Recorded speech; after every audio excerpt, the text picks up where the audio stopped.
Funny how there's no animal rights activists knocking down doors to take care of animals in this temperature. Pretty frigid temperatures out. A light in my cow barn's not working, so that's wonderful. Hopefully that comes back when the temperature comes back up. I'm literally so cold right now that my mouth is not wanting to work. We had a cold day from school.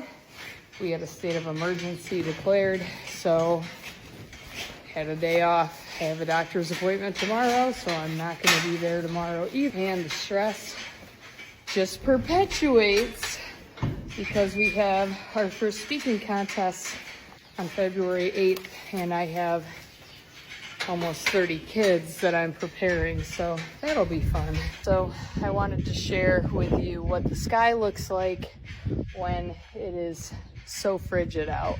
I have another picture I will put here so that you can see what it looks like when I initially came down to the barn. But it is so pretty, and it was actually snowing when I came down here. The lake effect has stayed north for the most part, but we did get some additional accumulation today.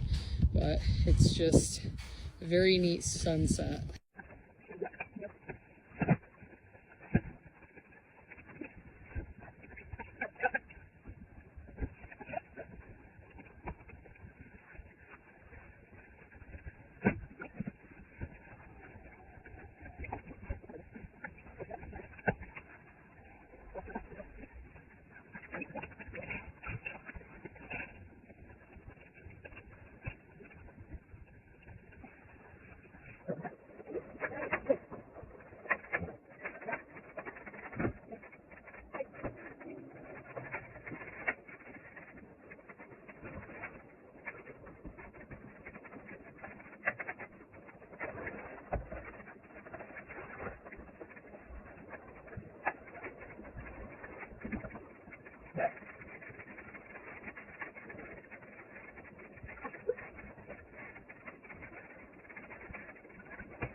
No update on my sick sheep.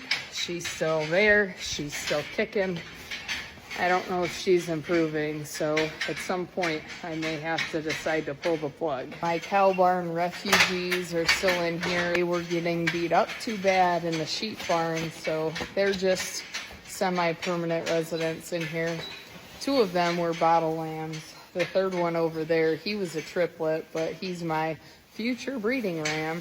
We actually used him on a small group this year. Guess I need to let cows out of the headlocks, or they wouldn't be very happy with me. So I literally spent all day in front of the computer. I'm quite bored with staring at that computer. So maybe if I get a wild hair, I will start reposting old ag facts of the day to make up for the lack of ag facts the last few days. I'm honestly shocked that my hands aren't frozen right now, but at one point I did start to lose feeling in my fingers, but then once I got them warmed up and I was moving, now I'm sweating, so I'm gonna go up to the house and make dinner. My ladies are fat and happy, and the one boy, they're fat and happy with their hay. And they're doing well. They have no problem keeping their body up in these sub-zero temperatures. And all that they get is that hay you see in front of them and loose mineral. Also, if anyone's looking for a registered Hereford breeding bull for this coming year, I have this guy who just turned a year old on Christmas Day.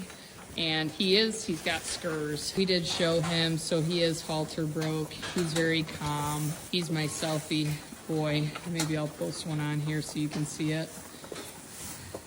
It's sad, but I really don't need to keep a bull when I want to AI all of my cows so that we get higher quality calves.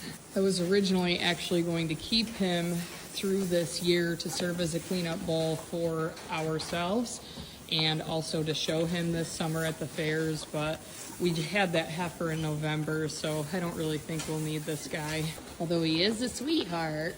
Honestly, my biggest fear is getting stuck in that cow barn when I'm home alone and that walk-in door won't open, but thankfully that hasn't happened yet. Usually it gets swift knock on the door handle or a kick and it comes loose, but it does freeze shut on occasion. Funny how there's no animal rights activists knocking down doors to take care of animals in this temperature. You really gotta be hardcore to survive this and then proceed to not sell all of your animals. The people down south are also feeling frigid temperatures, but the negatives are just too much for me. I can deal with the lake effect snow, but the cold temps, no thank you. I am thankful though that I don't have any sopping wet babies right now. And coming into this next year, I will make sure that I avoid the months of April for breeding. April and probably May. March is doable. November calves are okay.